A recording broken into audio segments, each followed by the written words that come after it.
जय हिंद दोस्तों, कैसे हैं आप सभी। आशा करता हूं बहुत ही अच्छे होंगे। दोस्तों आज यानी 11 दिसंबर की फर्स्ट ट्रिप का एग्जाम खत्म हो चुका है, तो इस वीडियो में हम इन प्रश्नों को कवर करेंगे। तो चलिए वीडियो की शुरुआत करते हैं। अगर आने वाले दिनों में आपका एग्जाम है तो यह सेट आपके लिए महत्वपूर्ण रहेगा। चलिए देखते हैं पहला क्वेश्चन क्या पूछा है आपसे। पहला क्वेश्चन जो पूछा है वह पूछा है चक्रवात रोकने के लिए 2030 का ग्रेट ग्रीन वॉल किस राज्य द्वारा बनाई जाएगी। बताइए राइट आंसर क्या हो जाएगा। तो राइट आंसर जो हो जाएगा इस प्रश्न का वो हो जाएगा ऑप्शन सी, आंध्र प्रदेश इस प्रश्न का राइट आंसर हो जाएगा। ऑप्शन सी इस प्रश्न का राइट आंसर हो जाएगा। आंध्र प्रदेश तट रेखा 1053 किलोमीटर लंबा है, यह भारत में दूसरी सबसे लंबी है। इस तट पर ग्रीन वॉल बायोशील्ड बनाकर चक्रवात के प्रभाव को कम करने का लक्ष्य रखा गया है। इस परियोजना का उद्देश्य समुद्री तूफानों, लहरों और कटाव से सुरक्षा करना है। वृक्षारोपण में मैंग्रोव और अन्य तटीय पौधों का उपयोग किया जाएगा। अब चलते हैं अगले प्रश्न की ओर, देखते हैं अगला प्रश्न क्या पूछा था आपसे। अगला प्रश्न जो आज पूछा था वह पूछा था वर्ष 2024 में बीएसएफ यानी कि सीमा सुरक्षा बल ने अपना कौन सा स्थापना दिवस मनाया। बताइए राइट आंसर क्या हो जाएगा। राइट आंसर कमेंट बॉक्स पर लिख दीजिए। तो राइट आंसर जो हो जाएगा इस प्रश्न का हो जाएगा ऑप्शन सी, 60वां स्थापना दिवस मनाया। ऑप्शन सी इस प्रश्न का राइट आंसर हो जाएगा। बीएसएफ जिसकी स्थापना हुई थी 1 दिसंबर 1965 को, 1 दिसंबर 1965 को बीएसएफ की स्थापना हुई थी। वर्ष 2024 में बीएसएफ ने अपना 60वां स्थापना दिवस मनाया। बीएसएफ जो है भारत का सबसे बड़ा सीमा सुरक्षा बल है, बॉर्डर सिक्योरिटी फोर्स। इसका मुख्यालय कहां है तो इसका मुख्यालय जो है नई दिल्ली में है। आपसे पूछ सकते हैं कि भारतीय सेना, तो इसको ध्यान रखिए आने वाले शिफ्टों में। भारतीय सेना जो है 15 जनवरी 2025 को 77वां स्थापना दिवस, तो आपसे एग्जाम में क्वेश्चन पूछ सकता है। सीआरपीएफ की बात करूं, सीआरपीएफ ने 27 जुलाई 2025 को अपना 87वां स्थापना दिवस मनाया है। और सीआईएसएफ की बात करें तो इसने 10 मार्च 2025 को 56वां स्थापना दिवस मनाया है, तमिलनाडु में आयोजित हुआ था। तो इस सब पॉइंट को ध्यान रखना है। अब चलते हैं अगले प्रश्न की ओर, देखते हैं अगला प्रश्न क्या पूछा था आपसे। अगला प्रश्न जो पूछा था वह पूछा था यूएनएफसीसी का पूर्ण रूप क्या है। बताइए राइट आंसर क्या हो जाएगा। राइट आंसर हो जाएगा option United Nations framework conversion on climate change, या जो है यूएनएफसीसी का पूर्ण रूप है, पूरा नाम है, या जो है वैश्विक क्लाइमेट चेंज संधि है। स्थापना वर्ष की बात करें तो इसकी स्थापना जो हुई थी 1992 में रियो अर्थ समिट के दौरान हुई थी। इसका जो मुख्यालय बोन जर्मनी में है। अब चलते हैं अगले प्रश्न की ओर, देखते हैं अगला प्रश्न क्या पूछा था आपसे। अगला प्रश्न जो आज पूछा था वह पूछा था फ्रेंच ओपन किस प्रकार की सतह पर खेला जाता है। आपसे पूछा था कि फ्रेंच ओपन जो है किस प्रकार की सतह पर खेला जाता है। बताइए राइट आंसर क्या हो जाएगा। राइट आंसर हो जाएगा ऑप्शन सी, क्ले कोर्ट पर। क्ले कोर्ट पर खेला जाता है फ्रेंच ओपन। फ्रेंच ओपन जो है क्ले कोर्ट पर खेला जाता है। फ्रेंच ओपन जो है दुनिया का एकमात्र ग्रैंड स्लैम है जो क्ले कोर्ट पर खेला जाता है, या पेरिस के रोनाल्ड ग्रॉस स्टेडियम में आयोजित होता है। क्ले कोर्ट पर गेंद की गति धीमी होती जिससे यह लंबी रैलियों वाला टूर्नामेंट माना जाता है। इस सतह पर स्लाइडिंग आसानी होती इसलिए इसे स्लो सरफेस कहा जाता है। बाकी विकल्पों की बात करें तो ग्रास कोर्ट पर जो था विंबलडन खेला जाता है। हार्ड कोर्ट की बात करें तो हार्ड कोर्ट पर यूएस ओपन और ऑस्ट्रेलिया ओपन खेला जाता है। यूएस ओपन और ऑस्ट्रेलिया ओपन जो है हार्ड कोर्ट पर खेला जाता है। अब चलते हैं अगले प्रश्न की ओर, देखते हैं अगला प्रश्न क्या पूछा था आपसे। अगला प्रश्न जो आपके आज के सेटों में आया था वह आया था मूल वक्फ अधिनियम कब लागू किया गया था। आपसे पूछा कि मूल जो वक्फ अधिनियम जो है ओरिजिनल वक्फ एक्ट कब लागू किया गया था। बताइए राइट आंसर क्या हो जाएगा। तो राइट आंसर जो हो जाएगा इस प्रश्न का वो हो जाएगा ऑप्शन सी, 1923 में। ऑप्शन सी इस प्रश्न का राइट आंसर हो जाएगा। ऑप्शन सी इस प्रश्न का राइट आंसर हो जाएगा। वक्फ अधिनियम पहली बार 1923 में लागू किया गया था। इसका उद्देश्य वक्फ संपत्तियों के प्रबंधन को कानूनी ढांचा देना था। बाद में इसे 1954 व 1995 में संशोधित किया गया। हाल का वक्फ संशोधन विधेयक 2024 1923 वाले अधिनियम को समाप्त करने का प्रस्ताव रखता है। अब चलते हैं अगले प्रश्न की ओर, देखते हैं अगला प्रश्न क्या पूछा था आपसे। अगला प्रश्न जो पूछा था वह पूछा था किस देश ने दुनिया का पहला एआई सैटेलाइट लॉन्च किया है। आपसे पूछा किस देश ने दुनिया का पहला एआई सैटेलाइट लॉन्च किया है। बताइए राइट आंसर क्या हो जाएगा। राइट आंसर हो जाएगा ऑप्शन सी, चीन। ऑप्शन सी इस प्रश्न का राइट आंसर हो जाएगा चीन। चीन जो है इस प्रश्न का राइट आंसर हो जाएगा। चीन जो है दुनिया का पहला आर्टिफिशियल इंटेलिजेंस आधारित सैटेलाइट लॉन्च किया है जिसका संचालन हांगकांग के छात्रों के सहयोग से हुआ है। इस सैटेलाइट का उपयोग पृथ्वी अवलोकन, एआई टेस्टिंग और वैज्ञानिक शोध के लिए किया जाएगा। इसे Hong Kong youth science and technology satellite नाम दिया गया है। अब चलते हैं अगले प्रश्न की ओर, देखते हैं अगला प्रश्न क्या पूछा है आपसे। अगला प्रश्न जो पूछा था वह पूछा था बेंगलुरु अंतरराष्ट्रीय फिल्म महोत्सव 2025 में किसे लाइफ टाइम अचीवमेंट पुरस्कार से सम्मानित किया गया है, बताइए राइट आंसर क्या हो जाएगा। तो राइट आंसर जो हो जाएगा इस प्रश्न का वो हो जाएगा ऑप्शन सी, शबाना आजमी इस प्रश्न का राइट आंसर है। ऑप्शन सी इस प्रश्न का राइट आंसर है। यह महोत्सव जो है 16वां बेंगलुरु अंतरराष्ट्रीय फिल्म महोत्सव था। आयोजन स्थल बेंगलुरु कर्नाटक में। शबाना आजमी को भारतीय सिनेमा में उनके उत्कृष्ट योगदान के लिए लाइफ टाइम अचीवमेंट अवार्ड दिया गया। सर्वश्रेष्ठ एशियाई फिल्म की बात करें तो द लैंड ऑफ ब्रदर्स को यह अवार्ड मिला। यह महोत्सव 16वां संस्करण था। अब चलते हैं अगले प्रश्न की ओर, देखते हैं अगला प्रश्न क्या पूछा था आपसे। अगला प्रश्न जो पूछा था वह पूछा था अंतरराष्ट्रीय लोकतंत्र दिवस डे ऑफ डेमोक्रेसी 2025 की थीम क्या थी, बताइए राइट आंसर क्या हो जाएगा। राइट आंसर कमेंट बॉक्स में लिख दीजिए। राइट आंसर हो जाएगा ऑप्शन बी। ऑप्शन बी इस प्रश्न का राइट आंसर हो जाएगा। अंतरराष्ट्रीय लोकतंत्र दिवस जो है हर वर्ष 15 सितंबर को मनाया जाता है। अब चलते हैं अगले प्रश्न की ओर, देखते हैं अगला प्रश्न क्या पूछा है आपसे। अगला प्रश्न जो पूछा है वह पूछा है एक किसान नदी के किनारे खेती करता है, उसे सिंचाई के लिए कौन सा तरीका अपनाना चाहिए। आपसे पूछा कि एक किसान जो है नदी किनारे खेती करता है, उसे सिंचाई के लिए कौन सा तरीका अपनाना चाहिए, बताइए राइट आंसर क्या हो जाएगा। राइट आंसर हो जाएगा ऑप्शन बी, नहर लिफ्ट सिंचाई। ऑप्शन बी इस प्रश्न का राइट आंसर हो जाएगा। इस विधि में पानी को पंप द्वारा नदी से उठाकर खेत की ऊंचाई तक पहुंचाया जाता है। नहरों के माध्यम से बड़े क्षेत्रों में सिंचाई की जा सकती है। नदी के पास स्थित खेतों के लिए सबसे उपयुक्त तरीका है, इसमें पानी की पर्याप्त उपलब्धता आवश्यक है। बाकी विकल्पों की बात करें तो ड्रिप सिंचाई जो है सूखे क्षेत्रों या पानी बचाने के लिए बेहतर नदी किनारे जरूरी नहीं है। या स्प्रिंकलर की बात करें तो रेतीली मिट्टी व तेज हवा वाले क्षेत्रों के लिए उपयुक्त है। और वर्षा जल संचयन की बात करें तो बारिश पर निर्भर नदी किनारे खेती के लिए प्रमुख विकल्प या नहीं है। अब चलते हैं अगले प्रश्न की ओर, देखते हैं अगला प्रश्न क्या पूछा था आपसे। अगला प्रश्न जो पूछा था वह पूछा था बाल साहित्य पुरस्कार में कितनी राशि दी जाती है। आपसे पूछा है कि बाल साहित्य पुरस्कार में कितनी राशि दी जाती है, बताइए राइट आंसर क्या हो जाएगा। राइट आंसर हो जाएगा ऑप्शन बी 50,000। ऑप्शन बी इस प्रश्न का राइट आंसर हो जाएगा। 50,000 की राशि दी जाती है बाल साहित्य पुरस्कार में। बाल साहित्य पुरस्कार जो है साहित्य अकादमी द्वारा दिया जाता है। यह पुरस्कार 18 वर्ष से कम आयु के बच्चों के लिए लिखे गए साहित्य को सम्मानित करता है। पुरस्कार में 50,000 की राशि प्लस प्रशस्ति पत्र और स्मृति चिन्ह दिया जाता है। यह पुरस्कार हर वर्ष भारत की 24 मान्यता प्राप्त भाषाओं में दिया जाता है। बाल साहित्य पुरस्कार की राशि जो है 50,000 प्रदान करने वाली संस्था जो है साहित्य अकादमी द्वारा स्थापित 1954 में जो कि स्थापित हुआ था। मुख्यालय जो इसका है नई दिल्ली में है। अब चलते हैं अगले प्रश्न की ओर, देखते हैं अगला प्रश्न क्या पूछा है आपसे। अगला प्रश्न जो पूछा है वह पूछा है ISSF विश्व कप 2025 जो कि म्यूनिक में हुआ में सुरुचि सिंह ने कितने स्वर्ण पदक जीते, बताइए राइट आंसर क्या होगा इस प्रश्न का। तो इस प्रश्न का जो राइट आंसर हो जाएगा वो हो जाएगा ऑप्शन ए, 1 स्वर्ण पदक जीता। ऑप्शन ए इस प्रश्न का राइट आंसर हो जाएगा। इनका जो इवेंट्स था वो था महिलाओं की 10 मीटर एयर पिस्टल में। 10 मीटर एयर पिस्टल में भारत ने कुल पदक जो इसमें प्राप्त किया था वह 4 पदक, जिसमें 2 स्वर्ण और 2 कांस्य मिला। कुल रैंकिंग जो भारत की थी वो भारत तीसरे स्थान पर है। यह सुरुचि सिंह का पहला ISSF वर्ल्ड कप गोल्ड था। अब चलते हैं अगले प्रश्न की ओर, देखते हैं अगला प्रश्न क्या पूछा है आपसे। अगला प्रश्न पूछा स्पोर्ट्स। अगला प्रश्न जो पूछा है वह पूछा है sports SS award. Sports SS awards 2025 में national team of the year का पुरस्कार किसे मिला, बताइए राइट आंसर क्या हो जाएगा। राइट आंसर हो जाएगा ऑप्शन बी, भारतीय पुरुष और महिला शतरंज टीम को। ऑप्शन बी इस प्रश्न का राइट आंसर हो जाएगा। दोनों टीमों ने 45वें शतरंज ओलंपियाड में स्वर्ण पदक जीता। उत्कृष्ट प्रदर्शन के लिए national team of the year घोषित किया गया।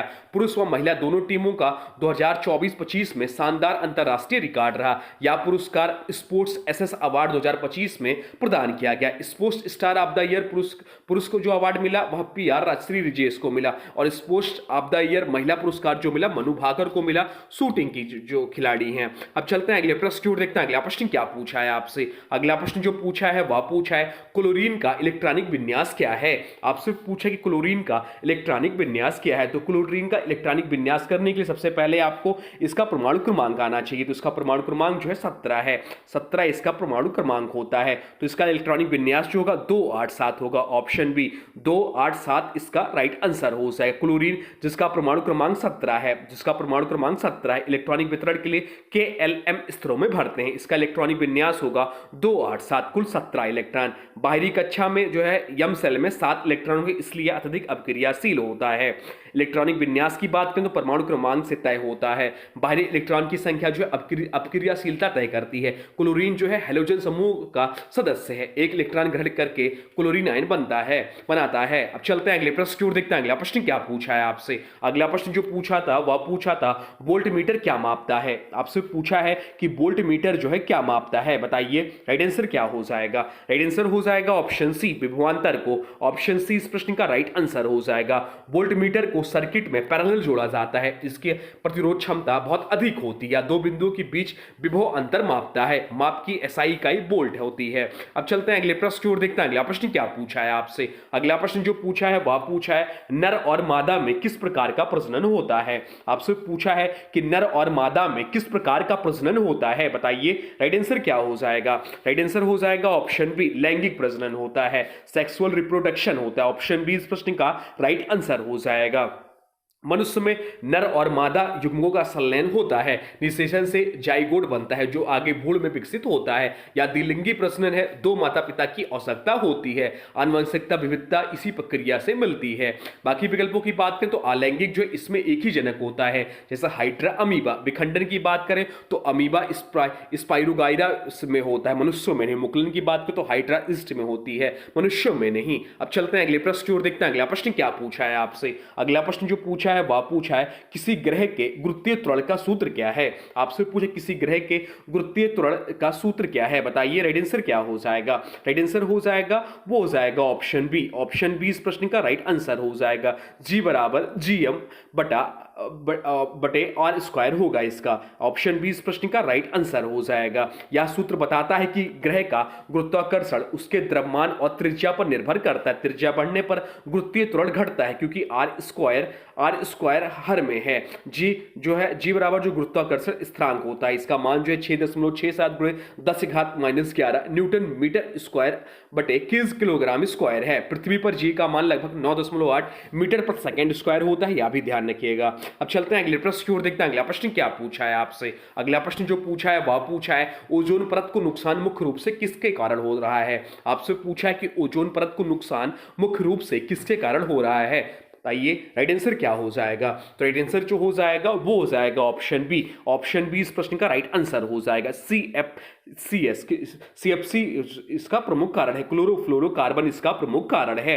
CFC ऊपरी वायुमंडल में पहुंचकर क्लोरीन छोड़ते हैं। क्लोरीन परमाणु को तोड़कर O3 को तोड़कर O2 में बदल देते हैं। इसी कारण अंटार्कटिका के ऊपर ओजोन होल दिखाई देता है। मॉन्ट्रियल प्रोटोकॉल 1887 के तहत CFC को प्रतिबंधित किया गया है। अब चलते हैं अगले प्रश्न की ओर, देखते हैं अगला प्रश्न क्या पूछा है आपसे। अगला प्रश्न जो पूछा है वह पूछा था यदि मादा में अंडाणु निषेचित नहीं होता तो क्या होता है। आपसे पूछे कि यदि मादा में अंडाणु यानी कि ओवम निषेचित नहीं होता है तो क्या होता है, बताइए राइट आंसर क्या हो जाएगा। राइट आंसर हो जाएगा ऑप्शन बी मेंस्ट्रुएशन होता है। ऑप्शन बी इस प्रश्न का राइट आंसर हो जाएगा। यदि अंडाणु का निषेचन नहीं होता तो गर्भाशय की मोटी परत की आवश्यकता नहीं रहती। यह परत टूटकर रक्त के साथ बाहर निकलती, इसे मासिक धर्म कहते हैं। यह प्रक्रिया लगभग हर 20 से 30 दिनों में होती है। हार्मोन्स के उतार चढ़ाव के कारण यह चक्र नियंत्रित होता है। अब चलते हैं अगले प्रश्न की ओर, देखते हैं अगला प्रश्न क्या पूछा है आपसे। अगला प्रश्न जो पूछा है वह पूछा है अलैंगिक प्रजनन में क्या होता है। आपसे पूछा कि अलैंगिक प्रजनन में क्या होता है, असेक्सुअल रिप्रोडक्शन में क्या होता है, बताइए राइट आंसर क्या हो जाएगा।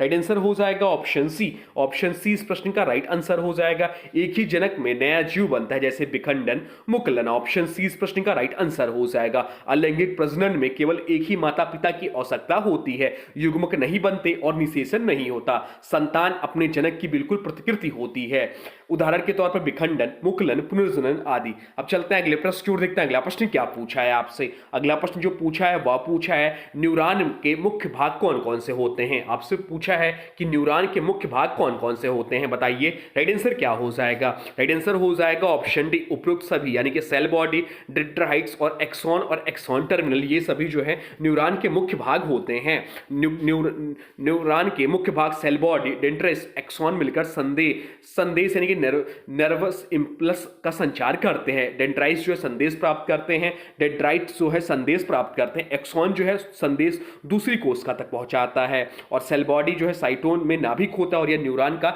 नियंत्रण केंद्र है। अब चलते हैं अगले प्रश्न की ओर, देखते हैं अगला प्रश्न क्या पूछा है आपसे। अगला प्रश्न जो पूछा है वह पूछा है उत्तल दर्पण में वक्रता केंद्र कहां स्थित होता है। आपसे पूछा कि उत्तल दर्पण में वक्रता केंद्र जो है कहां स्थित होता है, बताइए राइट आंसर क्या हो जाएगा। राइट आंसर हो जाएगा ऑप्शन बी, दर्पण के पीछे। ऑप्शन बी इस प्रश्न का राइट आंसर हो जाएगा।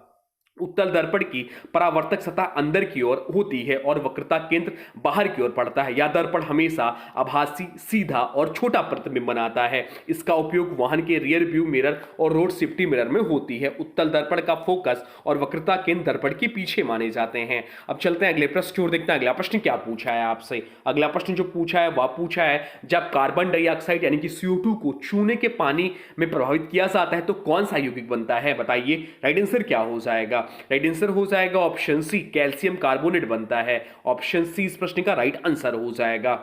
चूने का पानी CO2 के साथ अपक्रिया करके सफेद धुंध यानी कि धुंधिया अवसाद बनाता है। या सफेद अवसाद ही कैल्शियम कार्बोनेट होता है। अधिक CO2 प्रभावित करने पर CaCO3 आगे घुलकर कैल्शियम बाइकार्बोनेट बनाता है। यह अपक्रिया पहचान प्रयोग के रूप में उपयोग होती है। अब चलते हैं अगले प्रश्न की ओर, देखते हैं अगला प्रश्न क्या पूछा है आपसे। अगला प्रश्न जो पूछा है वह पूछा है तरंग की चाल का सूत्र क्या है। आपसे पूछा है कि तरंग की चाल का सूत्र क्या है, बताइए राइट आंसर क्या हो जाएगा। राइट आंसर हो जाएगा ऑप्शन सी, स्पीड बराबर आवृत्ति गुणे तरंग दैर्घ्य। इस प्रश्न का राइट आंसर हो जाएगा। तरंग की चाल का सूत्र जो है b बराबर f इंटू लैंडा है, जहां पर f जो है तरंग की आवृत्ति है, लैंडा जो है तरंग दैर्घ्य है। यदि सूत्र यह सूत्र ध्वनि तरंग, जल तरंग और प्रकाश तरंग सभी पर लागू होता है। अब चलते हैं अगले प्रश्न की ओर, देखते हैं अगला प्रश्न क्या पूछा है आपसे। अगला प्रश्न जो पूछा है वह पूछा है प्रतिरोधों को श्रेणी क्रम में जोड़ने पर कौन सी राशि समान रहती है। आपसे पूछा कि प्रतिरोधों को श्रेणी क्रम में जोड़ने पर कौन सी राशि समान रहती है, बताइए राइट आंसर क्या हो जाएगा।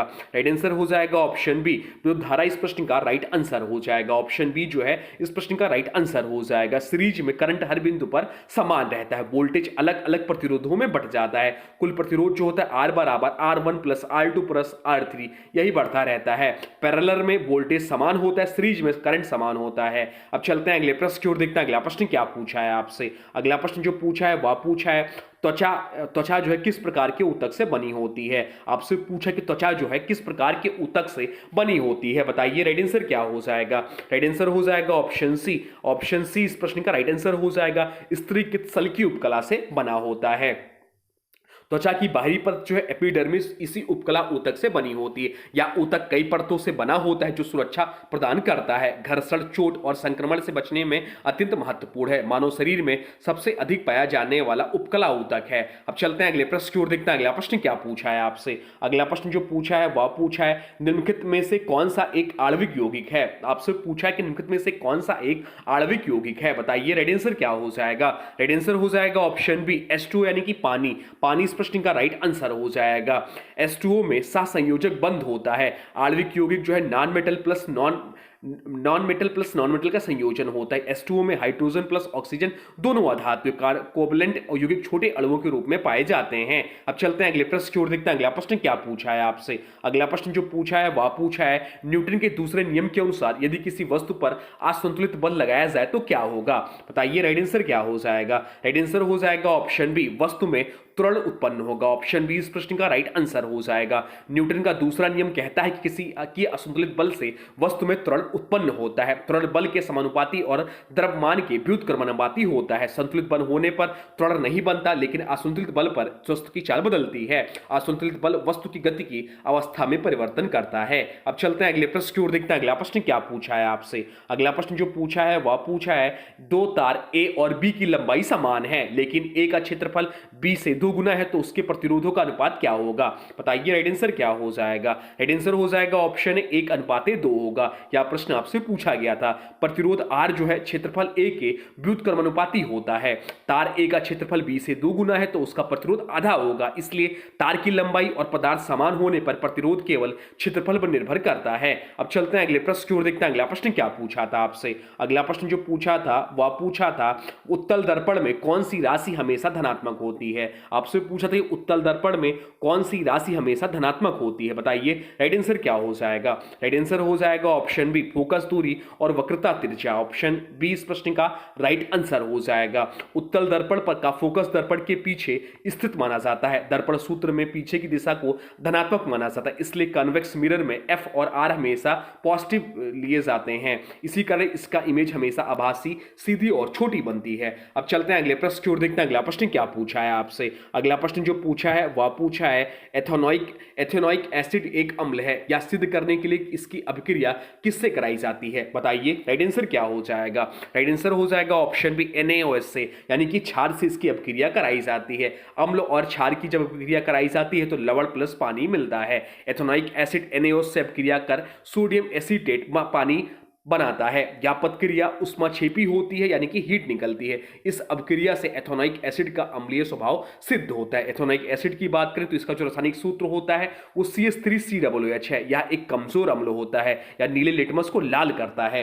तो ये रहे आपके आज के शिफ्ट के महत्वपूर्ण प्रश्न। तो दोस्तों ये थे आज की शिफ्ट के वे महत्वपूर्ण प्रश्न जो आपके आने वाले एग्जाम के लिए महत्वपूर्ण है। अब आज के वीडियो से प्रश्न है, इसका राइट आंसर आप लोग को कमेंट बॉक्स में बताना है। आज के वीडियो से प्रश्न है फ्रेंच ओपन किस प्रकार की सतह पर खेला जाता है। आपसे पूछा है कि फ्रेंच ओपन जो है किस प्रकार की सतह पर खेला जाता है। इसका जो भी राइट आंसर होगा कमेंट बॉक्स में जरूर बताइए। और हां देखिए, अभी तक आपने वीडियो को लाइक नहीं किया है तो प्लीज वीडियो को लाइक कर दीजिए और चैनल पर नए चैनल को सब्सक्राइब भी कर लीजिए।